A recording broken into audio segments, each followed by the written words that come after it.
Hey film fans, welcome to CinePro, your ultimate hub for all movie recaps, from heartwarming classics to the latest blockbusters. Let's dive into the movie, which kicks off with Shadow confined in his containment chamber. This chamber was designed to ensure total containment, but a system malfunction disrupted its operation. Shadow began to stir, gradually regaining memories of moments spent with a girl. Suddenly, he fully awakened. As expected, alarms blared to alert the security team, signaling them to respond quickly and contain the situation. A group of soldiers assembled outside Shadow's chamber, prepared to stop him if he managed to break free.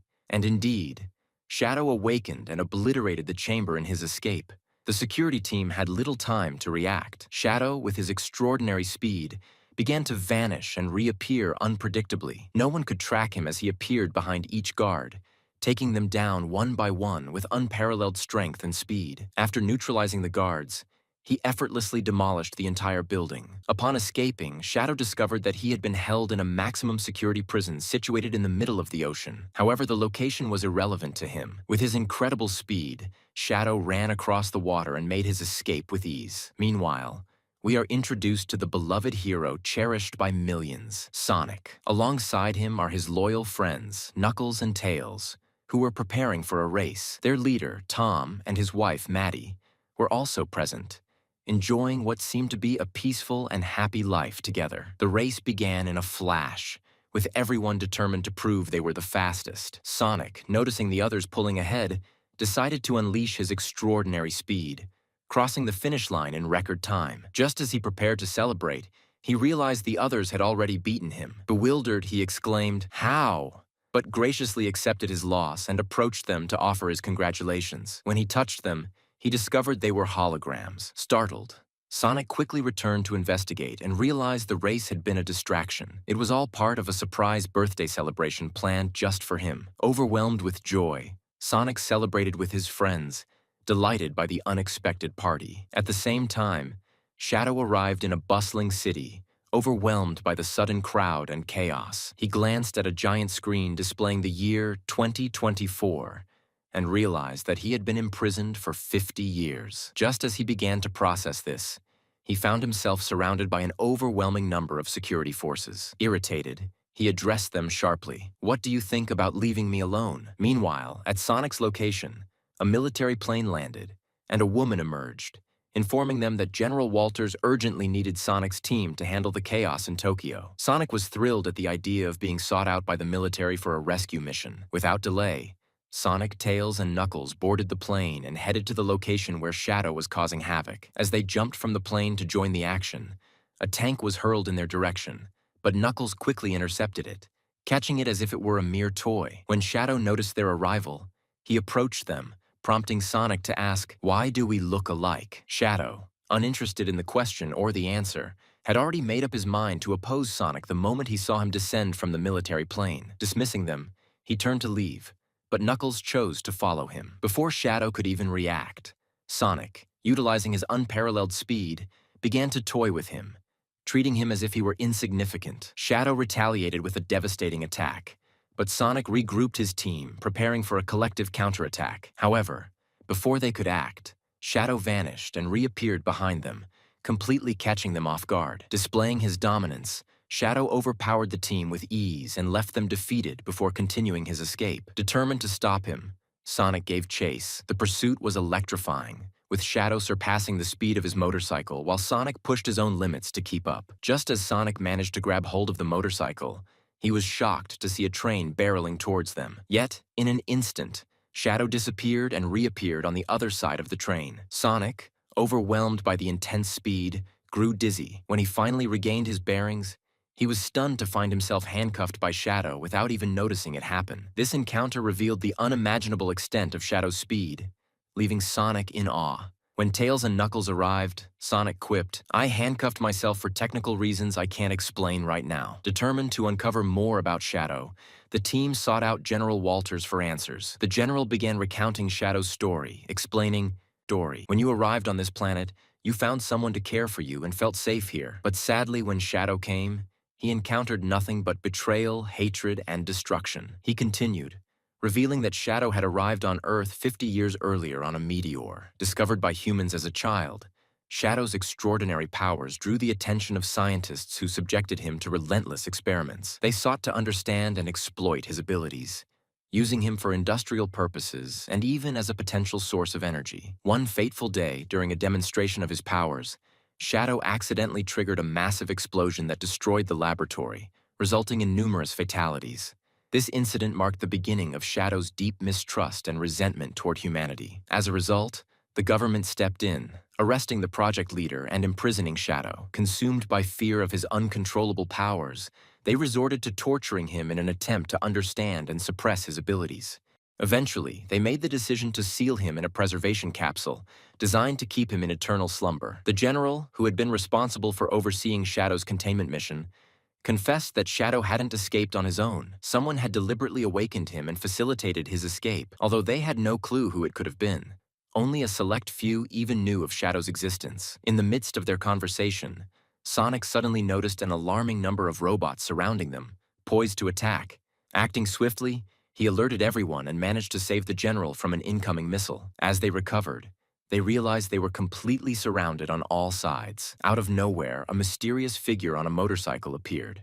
Without saying a word, the stranger launched an attack on the robots, using electricity to paralyze them and render them immobile. Without introducing himself, the enigmatic individual vanished as quickly as he had appeared. Sonic noticed that the general had been injured and rushed to assist him. The general, struggling to stay conscious, handed Sonic a card saying, "This is the key to the Army's most powerful weapon. You're the only one who can protect it." With those words, the general passed out. As the sound of approaching military forces grew louder, Sonic and his team disappeared from the scene. When the soldiers arrived, they searched the unconscious general, desperately looking for the weapon's key. Instead, they discovered a picture of Sonic, Tails, and Knuckles. The commanding officer, furious and suspicious, declared, "I knew they were responsible for all this destruction." Meanwhile, Tails asked Sonic, "Why are we running? Isn't the Army supposed to be our ally?" Sonic responded firmly, "From now on, we won't trust anyone until we gather all the information we need." To begin, they pursued the motorcyclist and eventually caught up with him. They discovered that he was the same individual who had served as Dr. Eggman's assistant in the previous installment. The key moment came when he reassured them, saying, "Don't worry, I'm not here to fight," and invited them out of the sea, adding, "Come with me so I can prove to you that the doctor wasn't guilty." This led to the revelation of Dr. Eggman, who, after losing his job, had spent his days eating incessantly, to the point where his belly had grown to resemble a drum. Naturally, Sonic was taken aback when he saw Eggman drumming on his own belly in such an unflattering manner, and his friends shared his shock. Eggman, on the other hand, was equally startled to see Sonic, his sworn enemy, standing before him. However, his assistant intervened, stating that their rivalry was not the issue at hand. The assistant then presented a videotape that showed numerous small robots, created by Dr. Eggman, attacking Sonic. He explained that someone was orchestrating events to drag them into a conflict that wasn't theirs. Without hesitation, Dr. Eggman resolved to return to work, but this time as an ally to Sonic. Meanwhile, the first thing Shadow did after his escape was visit the lab that had exploded due to his powers. He stood there somberly, staring at the ruins, until his eyes fell upon a shoe that triggered a memory. The sight brought back thoughts of a girl who had been his friend, the first human he encountered after awakening from the meteor that had brought him to Earth. She had been a kind and cheerful person, and her warmth quickly endeared her to Shadow. Their friendship blossomed into something beautiful, as her acceptance of him made him feel safe on a planet that had otherwise shown him nothing but hostility. For Shadow, nothing else mattered as long as she was by his side. One evening, she took him out of the lab to gaze at the stars together, and asked if he remembered anything about where he came from. He admitted that he had no recollection of his homeland, and asked her if she thought he was a danger to humans. She responded, "No, of course not." He confided, "You're the only one who feels that way. All the scientists in the lab look at me with fear,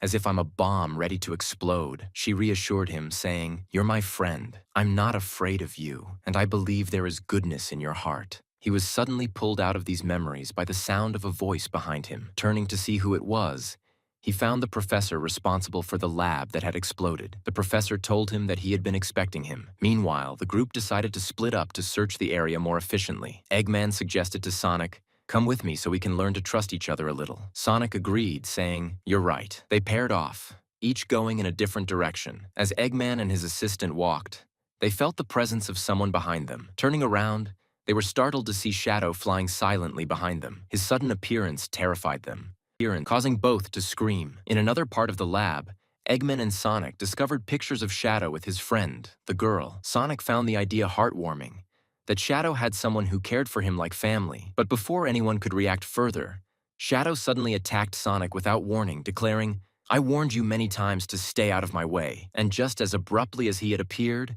Shadow vanished, leaving the group stunned. Eggman, unable to keep up, decided to continue his search. Eventually, he stumbled upon his robots, which had been stolen by the professor. He was elated to find them but had no time to celebrate, as the professor suddenly entered the room. Without hesitation, Eggman activated his robots to attack, but the professor stopped him, saying, "I'm not here for a battle.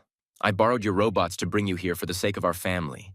I am your grandfather, Gerald Robotnik." At first, Eggman was skeptical and refused to believe him. However, the striking resemblance between them and the secret details Gerald shared about Eggman left no room for doubt. Eggman reluctantly accepted the truth. Gerald was indeed his grandfather, and they were family. This revelation filled Eggman with joy, and he eagerly asked, "Where have you been all my life?" Gerald replied, "I was imprisoned in a secret prison for over 50 years. Now I intend to take revenge and reclaim what is rightfully mine." He convinced Eggman to join him in planning this revenge. Together, they approached Sonic, who was chained alongside his team. Gerald demanded the weapon's key from Sonic, but Sonic, attempting to outwit him, replied, "Do you think I'm foolish enough to bring it here?" Without a word, Shadow reached into Sonic's pocket and effortlessly retrieved the key. The weapon in question had originally been designed by Gerald during his time in prison. He had secured his release by handing over the weapon's plans to the military. It was a satellite-like device that orbited Earth and possessed the capability to deliver devastatingly precise strikes anywhere on the planet. Now that the weapon and one key were in Gerald's possession, he set his sights on using it to exact his revenge. However, the weapon required 2 keys to operate,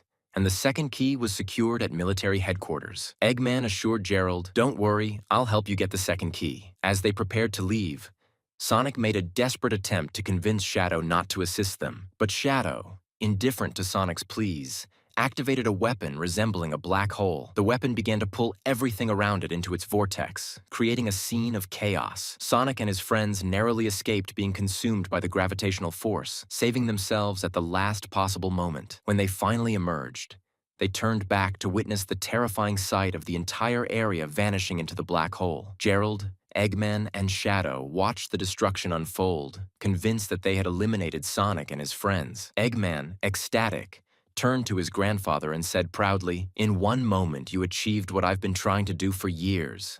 With their confidence bolstered, the duo set off for the military headquarters to retrieve the second key. Meanwhile, Sonic used a portal to return to Tom and Maddie, seeking their help in infiltrating the heavily guarded headquarters. The facility was protected by a shield capable of incinerating anyone who approached it, necessitating a legal entry to disable the barrier from within. Tom and Maddie were tasked with this critical part of the plan. Recognizing the daunting nature of the mission, Maddie suggested that Sonic use the emerald that grants him the power to transform into his golden form. She believed this would give him the strength he needed to succeed in their perilous endeavor. Sonic rejected the idea of using the emerald, citing its terrifying power and the danger it posed if mishandled. Knuckles interjected, saying, "I'm the only one who knows where the emerald is, and it's impossible for anyone to get close to it. We'll have to rely on our own efforts without relying on extraordinary powers." With this decision made, the group traveled together to London to execute their plan. They divided their tasks. Tom and Maddie would handle the external security, Tails would manage the traps,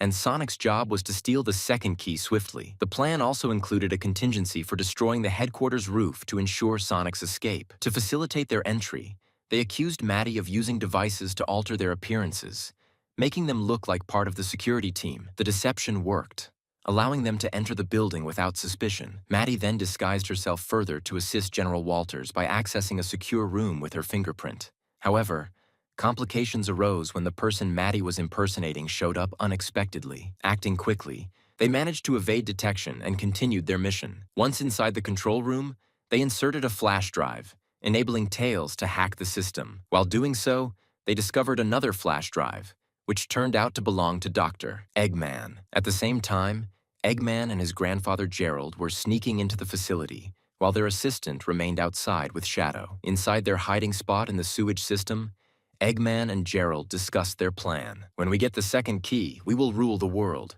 Gerald declared. Shadow, however, responded coldly. When we get the second key, there won't be a world left to rule. Eggman, unsettled by Shadow's grim tone, replied, "That's a very dark thought," and asked him what he truly intended to do with Gerald. Before Shadow could answer, they heard Tails approaching their location. Suddenly, water surged through the sewage system with immense force, sweeping them far from their hiding spot and away from the field. Eggman and his grandfather finally reached the laser. Gerald, looking concerned, asked, "What do we do now?" Without any warning, Eggman shoved his grandfather straight into the laser. Gerald panicked, flailing his arms and dancing in fear, convinced he had met his end. Moments later, he realized the laser hadn't harmed him. Eggman smirked and said, "I designed this suit to resist lasers, but I needed to test it on you first." Gerald, regaining his composure, looked at Eggman with pride and declared, "You're the perfect villain to inherit my legacy. A heartless, corrupt son I can brag about to my evil peers. Your corruption is something to be proud of." The two of them began dancing in the middle of the laser,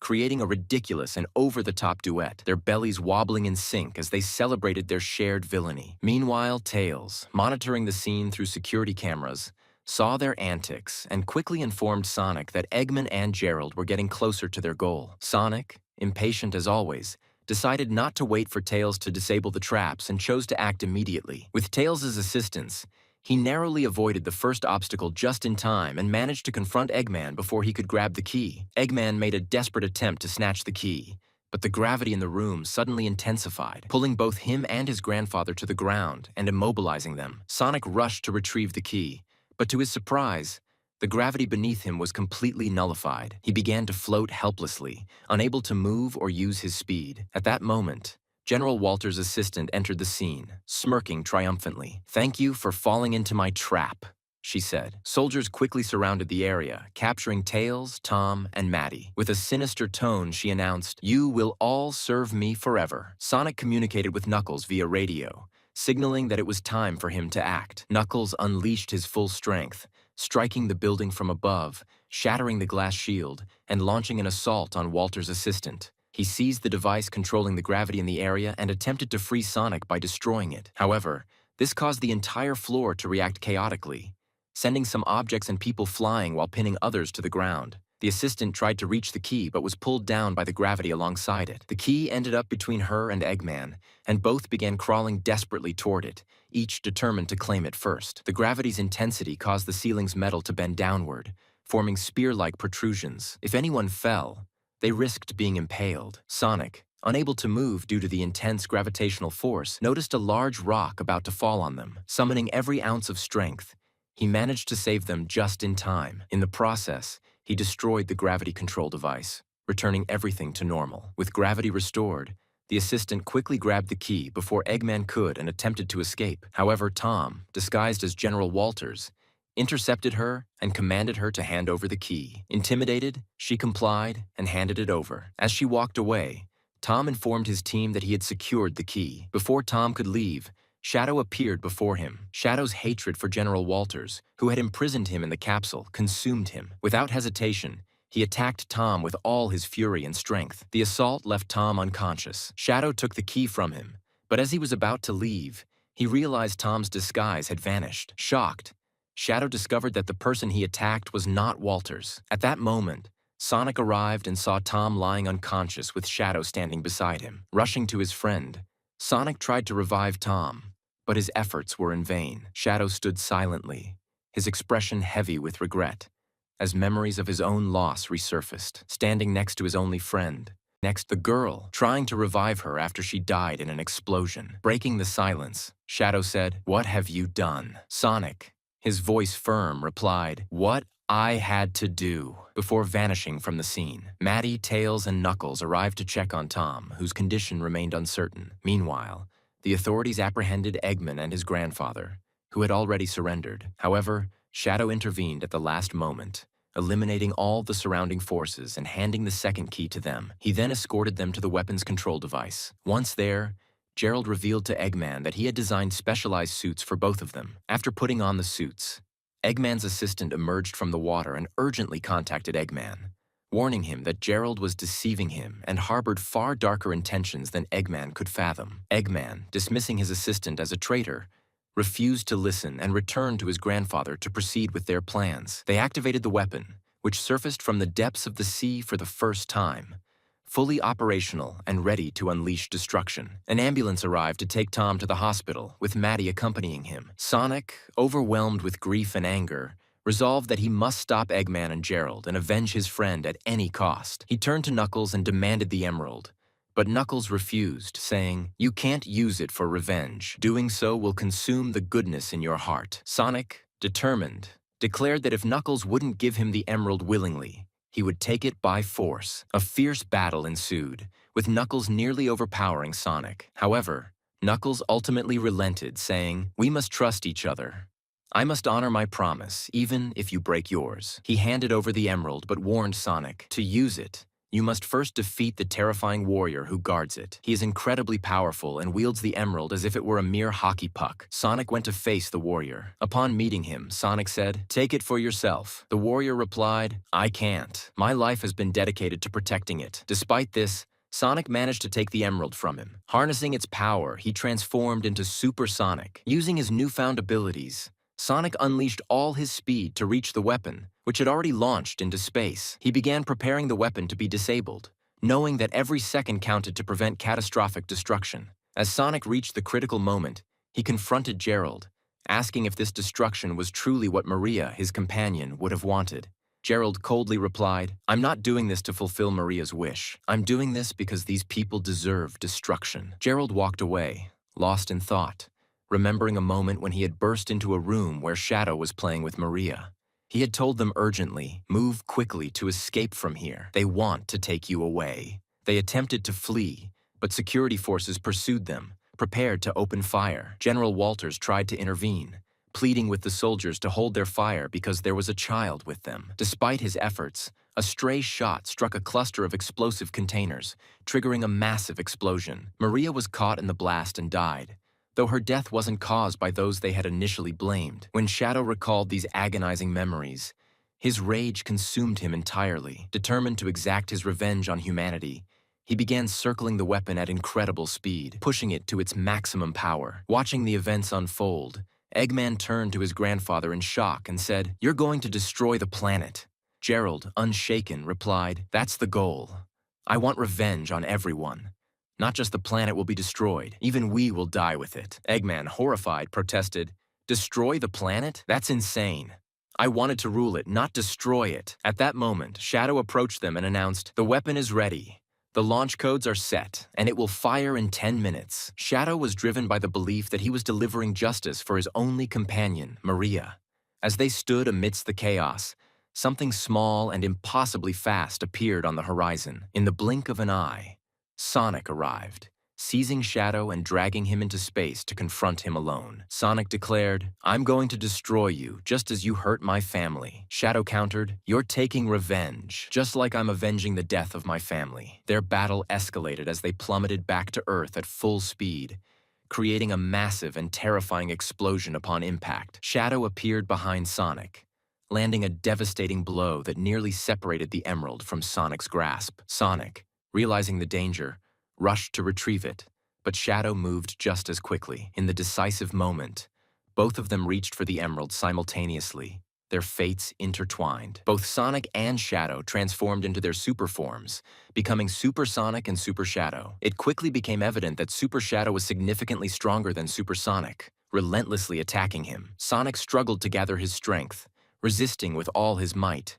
Their battle was ferocious and destructive, as they moved at unimaginable speeds. Their movements were so intense that they became visible even to Gerald and Eggman from space. Seizing the moment when Gerald was distracted, Eggman struck him on the neck to knock him unconscious. Eggman hurriedly attempted to stop the weapon's launch, but Gerald, regaining consciousness, flew after him, resulting in a fierce confrontation. Meanwhile, the climactic battle between Sonic and Shadow continued to intensify. Shadow was on the verge of defeating Sonic when Sonic suddenly remembered Tom, who was fighting for his life. Fueled by anger and determination, Sonic unleashed a powerful attack on Shadow, hitting him with such force that Shadow was sent flying from one planet to another. When Shadow finally regained consciousness, he realized that the emerald had left his body, reverting him to his normal form. Super Sonic, still in his super state, approached Shadow and grabbed him. Sonic had the opportunity to deliver a finishing blow but chose not to. Holding Shadow firmly, Sonic said, "I'm not like that." Shadow, humbled, responded, "You've defeated me.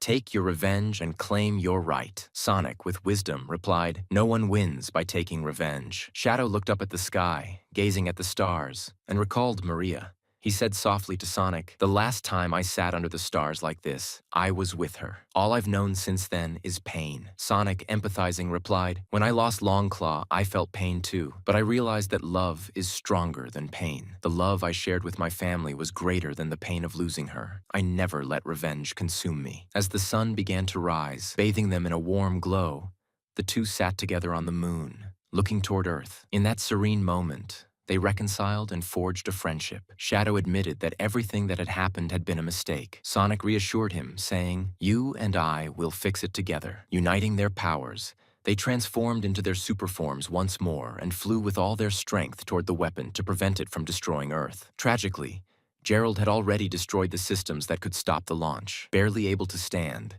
Gerald watched as Sonic and Shadow entered together. A massive army of robots confronted them, attempting to stop their advance. For Sonic and Shadow, these machines were merely a warm-up, and they dispatched them with ease. In a shocking move, Gerald opened a hatch to throw Eggman into space, reveling in his cruelty. However, Eggman intervened at the last moment, saving his grandson and, instead, throwing Gerald into the weapon's core, where he presumably met his end. Sonic gathered the remaining robots, luring them into traps and destroying them effortlessly. Finally, Sonic and Shadow confronted the weapon's projectile just in time, using their combined strength to stop it from colliding with Earth. Unable to hold it for long, they called upon Eggman and Tails for assistance. When it became clear they couldn't stop the weapon, they redirected it away from Earth, sparing the planet but causing the moon to split in half. Exhausted from the ordeal, Sonic began falling toward Earth at an alarming speed. Tails, seeing this, pleaded with Knuckles for a ring to open a portal. Knuckles,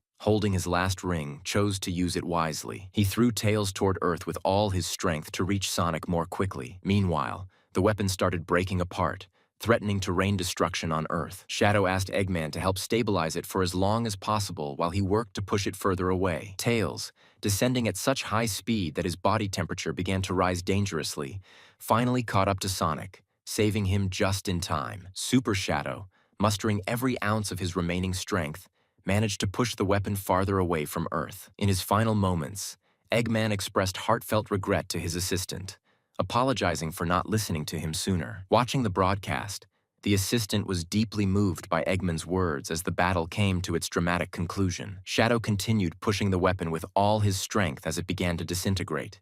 Meanwhile, Tails, after catching Sonic, succumbed to exhaustion and lost consciousness, leaving him unable to open the portal. Knuckles quickly intervened, reviving both Sonic and Tails just in time to open the portal before the weapon exploded. The weapon's explosion created a breathtaking, galaxy-like image in the sky, illuminating space with a mix of colors and energy. Eggman and the others watched the spectacle from a distance, assuming that Sonic and Shadow had perished in the explosion. Through the portal, Tails, Sonic, and Knuckles landed safely in a farmland, completely unharmed by the fall. When they awoke, they gazed at the sky, filled with the stunning remnants of the explosion. Sonic, having let go of the anger in his heart, turned to Knuckles and Tails, apologizing for the harsh words he had spoken earlier. He sincerely asked for their forgiveness, which they readily gave. Eggman's assistant, staring at the explosion in the distance, silently bid farewell to Eggman before walking away, his fate unknown. Meanwhile, the group reunited with joy, their happiness magnified when Tom returned to them, fully recovered. To celebrate, they decided to race again to determine who was truly the fastest. The story concludes with the hope that the audience enjoyed the adventure. A heartfelt request follows. Please support us by subscribing to the channel, giving a nice like, and activating the bell button. Thank you for your time.